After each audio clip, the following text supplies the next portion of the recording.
Hello guys, first day ng Ramadan. Ramadan Kareem to all Muslim. Ayan o. Yan ang gusto kong kainin ngayon kasi first day. Ayan, itlog. Kailangan yung malalambot para hindi mahapdi ang tiyan. Ito ang una kong kinain, yogurt. Tapos, saka ako kakain ng kanin para mayroon akong lakas na magtrabaho mamaya.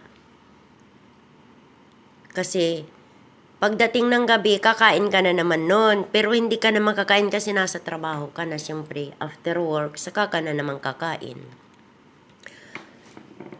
Kahit na ano, kung anong gusto mong kainin, normal ang kain paggabi.